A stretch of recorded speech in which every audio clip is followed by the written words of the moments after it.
ఎవరో చెప్పేదాకా మనలో మార్పును మనం గమనించే అవకాశం ఉండదు. మీరు ఎప్పుడైనా గమనించారా? ప్రపంచంలో భారతదేశంలోనే బాణపొట్ట కలిగిన మగవాళ్ళు ఎక్కువగా ఉన్నారంట. కోర్స్ మగవారే కాదు, పాట్ బెల్లి ఆడవాళ్ళకు కూడా ఉంటుంది. అలా కూడా చెప్తున్నారు. విదేశాలతో పోల్చుకుంటే మన దేశంలోనే ఇలా ఎందుకు జరుగుతుందన్న విషయంపై సర్వే జరిగింది. అందులో అనేక ఆసక్తికరమైనటువంటి విషయాలు వెలుగు చూశాయి. నిజానికి పొట్ట రావడానికి కారణం కడుపులో పేరుకుపోయిన కొవ్వు అని మనందరికీ తెలుసు. కానీ కేవలం కొవ్వు వల్ల మాత్రమే కాదు, అజీర్ణం కూడా అందుకు కారణమని తెలుస్తోంది. ఫ్యాటీ లివర్, సరైన వ్యాయామం లేకపోవడం, మానసిక అశాంతి వల్ల కూడా మన వాళ్ళు స్థూలకాయలుగా మారుతున్నారు అన్నది ఒక సర్వేలో తేలింది. బాణపొట్ట విషయంలో మాంసాహారులు శాకాహారులు అన్న తేడా లేదు. వారు కొవ్వుతో కూడుకున్నటువంటి మాంసాహార పదార్థాలను తినకపోయినా శాకాహారుల ఆహారపు అలవాట్లు, జీవన విధానం, వంశపారపర్యంగా కూడా ఊబకాయం వస్తోందని అంటున్నారు. సర్వే నిర్వహించినటువంటి అధ్యయనకర్తలు ఈ విషయాన్ని చెప్తే విస్మయపోవాల్సిందే. ప్రపంచంతో పోల్చి చూస్తే అన్ని దేశాల కన్నా తక్కువగా మాంసం వినియోగిస్తోంది మన దేశమే.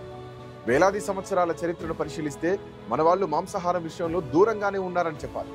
తేలిగ్గా జీర్ణమయ్యే ప్రోటీన్ లభించడం లేదు కనుకే ఒబెసిటీ వస్తోందని తేలింది. నిజానికి మాంసం ద్వారా లభించే ప్రోటీన్ కన్నా శాకాహారంతో లభించే ప్రోటీన్ చాలా కష్టంగా జీర్ణమవుతుంది. అది కూడా పురుషుల్లో ఊబకాయానికి కారణమవుతుంది. మరి ఇన్నాళ్ళు లేనిది ఇప్పుడెందుకు ఈ మార్పులు వస్తున్నాయని మీకు అనుమానం రావచ్చు. ఈ విషయంపై నిపుణులు ఏం చెబుతున్నారంటే, నేటి తరం తీసుకుంటున్న ఆహారంలో 21వ శతాబ్దపు మార్పులు వచ్చేశాయి. అవే ప్రస్తుతం మన దేశంలో పురుషుల బాణపొట్టలకు కారణమవుతున్నాయి.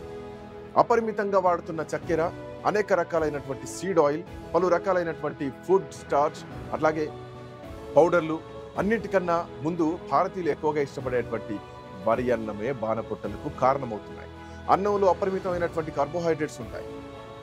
మొత్తంగా చూస్తే భారతదేశంలో మధ్యతరగతి, దిగువ మధ్యతరగతి జనం ఎక్కువగా ఉంటారు. వీరిలో హై క్వాలిటీ ఫుడ్ ధరల్ని భరించలేని వాళ్ళు ఎక్కువగా ఉంటారు. అందుకే వారికి అందుబాటు ధరలో ఉండే ఆహారాన్ని ఎక్కువగా ఎంచుకుంటూ ఉంటారు. మెజారిటీ జనంలో క్యాలరీలు, ప్రోటీన్లను లెక్కించి ఆహారం తీసుకునే సంస్కృతి చాలా తక్కువగా ఉంటుంది. అలా తినేవారు చాలా అరుదు కూడా. ఇంకా ముఖ్యంగా దిగువ మధ్య తరగతి వారు జంక్ ఫుడ్తో రోజులు వెళ్లదీస్తూ ఉంటారు. మీకు తెలుసా, వాణిజ్య రాజధాని ముంబైలో రాత్రి భోజనం కింద వడాపావు తినే వాళ్ళు ఎక్కువగా ఉంటారు. వాటి తయారీలో వాడే నూనె, డాల్డా, మసాలా దినుసులు నాసిరకంగా ఉంటాయని చెప్పడంలో ఏ సందేహం లేదు. అవి నేరుగా మనిషి జీర్ణ వ్యవస్థపై ప్రభావం చూపిస్తాయి. దీంతో ఎక్కడికక్కడ కొవ్వు పేరుకుపోతుంది. ఊబకాయానికి పర్యావరణం, తినే ఆహారం, వంటలు వండే విధానం, నూనెలు ప్రధాన కారణంగా ఉంటాయి.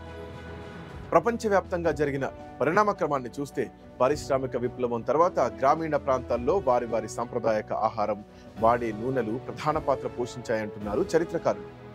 1800 తర్వాత పట్టణీకరణ మొదలవగానే జనం ఆహారపు అలవాట్లు, జీవన విధానం పూర్తిగా మారిపోయాయి. జపాన్ ప్రజలు ఆచరించే ఆరోగ్యకరమైన జీవన విధానం అక్కడి జనాన్ని ఎక్కువ కాలం జీవించేలా చేసింది. అక్కడ ఆయుర్దాయం పెరిగేలా చేసింది. అదే హవాయి ప్రాంత ప్రజల విషయానికి వస్తే అక్కడ వారు స్వీకరించే ఆహారం కారణంగా వారిని ఊబకాయులుగా మార్చేసింది. అలాగే భారతీయ కుటుంబాల్లోనూ మార్పులు వచ్చాయి.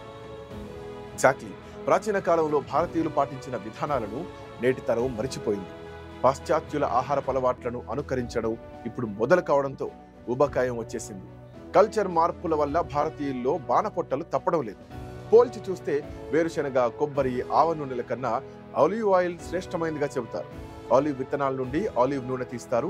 ఇతర నూనెల కన్నా ఖరీదు ఎక్కువైనా ఆలివ్ నూనెలో ఎన్నో ఆరోగ్యకరమైనటువంటి ప్రయోజనాలు ఉన్నాయంటున్నారు డైటిషియన్. ఆలివ్ నూనెలో సాచురేటెడ్ కొవ్వు ఆమ్లాలు అత్యధికంగా ఉంటాయి. మధ్యధర ప్రాంత దేశాల్లో ఈ వంట నూనె ఎక్కువగా వాడతారు. రుచిని, పరిమళాన్ని, ఆరోగ్యాన్ని ఇస్తుందనే చెప్పాలి. చర్మాన్ని మృదువుగా ఉంచడంలో ఆలివ్ది ప్రత్యేక పాత్రనే చెప్పాలి. అయితే ఈ రకమైనటువంటి నూనెల వాడకం పూర్తిగా తగ్గిపోయి ఇప్పుడు డబుల్ రీఫైన్డ్ ఆయిల్ ని ఎక్కువగా ఉపయోగిస్తున్నాం. అందులోనూ సన్ఫ్లవర్, కాటన్ సీడ్ ఆయిల్ లాంటివి ఉపయోగిస్తూ అత్యధికంగా మరగబెడుతున్నటువంటి కారణంగా ఆరోగ్యం బాగా దెబ్బతింటోంది. గత 50 సంవత్సరాల్లో మన దేశంలో ఆహారపు నాణ్యత పూర్తిగా మారిపోయింది. ఫాస్ట్ ఫుడ్స్ ఎంట్రీతో జనం ఆహారపు అలవాట్లు కూడా మారిపోతూ వచ్చాయి. దిగుమతి చేసుకున్న పామాయిల్, హైడ్రోజనరేటెడ్ నెయ్యి, డాల్డా లాంటివి ఆరోగ్యానికి చేటు తెస్తాయి. మన దేశంలోనే రాష్ట్రాల ఆహారపు అలవాట్లు చాలా భిన్నంగా ఉంటాయి. ఉత్తర దక్షిణాది ఆహారాలను పోల్చి చూస్తే ఉత్తరాది ఆహారాలు హై కొలెస్ట్రాల్, దక్షిణాదిలో తక్కువ కొలెస్ట్రాల్ ఉంటాయని నిపుణులు అంటున్నారు. 60-70 దశకాల్లో ఉత్తరం కన్నా దక్షిణ భారతదేశంలో గుండె జబ్బులు, మధుమేహం జబ్బులు తక్కువేనని సర్వేలు అంటున్నాయి.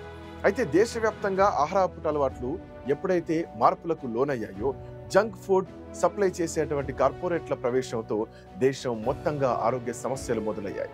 Imported palm oil, refined oil వాడకం వల్ల జీర్ణాశయ వ్యవస్థ బాగా దెబ్బతింటోందని వైద్య నిపుణులు అంటున్నారు. పట్టణీకరణతో పాటుగా జనంలో మాంసం తినడం బాగా పెరిగింది. చికెన్ వాడకం అపారంగా పెరిగింది. డిమాండ్ ఎక్కువ అవడంతో వాటిని త్వరగా పెంచేందుకు హార్మోన్ ఇంజెక్షన్లు ఇస్తున్నారు. దాని కారణంగా అది జనంపై ప్రభావం చూపించడం జరిగింది. అంతేకాదు, మరొక కారణం గురించి కూడా ఇక్కడ చెప్పక తప్పడం లేదు. ఒకసారి పెళ్ళైపోతే ఇక వధూవరులిద్దరూ అప్పటి వరకు శరీరాన్ని కాపాడుకుంటున్న ఆ విధానాలను మొత్తం కూడా వదిలేస్తున్నారు. పురుషాధిక్య సమాజంలో మగవాళ్ళు పూర్తిగా ఆడవాళ్లపై ఆధారపడుతూ ఉంటారు. దాంతో వారిలో అప్పటి వరకు ఉన్న శారీరక శ్రమ తగ్గిపోతుంది. అప్పటి వరకు తాను చేసినటువంటి ఇంటి పనులు ఇకపై భార్య చేస్తూ ఉండడంతో బద్ధకం పెరిగిపోతోంది. నేటి తరం చేస్తున్న ఉద్యోగాల్లో శారీరక శ్రమ లేకుండా పోవడం కూడా బెల్లీ ఫ్యాట్ కు మరో కారణం. సాఫ్ట్వేర్ ఇంజనీర్లకు మెదడుతోనే ఎక్కువగా పని ఉంటుంది. అందుకే వారు క్రమం తప్పకుండా వ్యాయామాలు చేయాల్సి ఉంటుంది. కానీ రాత్రింబవళ్లు వారు షిఫ్ట్ల వారీగా పనులు చేయాల్సి వస్తుంది. దాంతో వారి జీర్ణ వ్యవస్థ అంత చురుగ్గా ఉండదు. తప్పకుండా అది ఒబెసిటీకి దారితీస్తుంది. మంచి ఆరోగ్యానికి 3 విషయాలు ప్రధానంగా ఉంటాయి. మంచి సమతుల్యమైనటువంటి ఆహారం, వ్యాయామం, తగినంత నిద్ర. ఈ రోజుల్లో ఇవి అందరికీ సాధ్యం కావట్లేదు.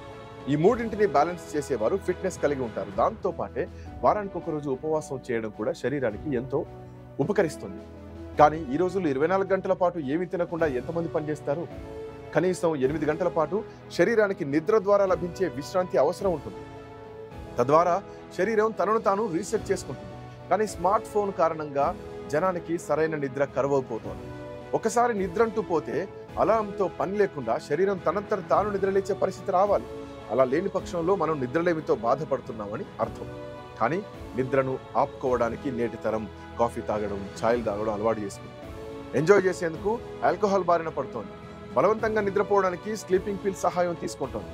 ఇవన్నీ మన శరీరపు బరువును పెంచేస్తున్నాయని నిపుణులు అంటున్నారు. బరువు తగ్గాలి అనగానే ఆహారం మానేయడం ఏమాత్రం సరైంది కాదు. డైటింగ్ వల్ల ఆరోగ్యపరమైనటువంటి సమస్యలు వస్తాయి. లావు తగ్గాలన్నా, పొట్ట కరగాలన్నా 3 పూటల ఆహారం తీసుకోవాలి. తిన్న ఆహారానికి తగ్గట్టు పని చేయాలి. చక్కటి వ్యాయామం శరీరానికి ఆరోగ్యంగా ఉంచుతుంది. దానివల్ల మెటబాలిజం మెరుగవుతుంది. మెటబాలిజం రేటు పెరిగితే మరిన్ని ఎక్కువ క్యాలరీలు ఖర్చు అవుతాయి. దానివల్ల విశ్రాంతి సమయంలోనూ క్యాలరీలు ఖర్చయి స్లిమ్గా ఉండే అవకాశం ఉంటుంది. శరీరం బాగుండాలంటే కొన్ని నియమాల్ని తప్పకుండా పాటించాల్సిందే. బారిన పడకుండా ఉండాలంటే శరీరం చెప్పింది వినక తప్పదు.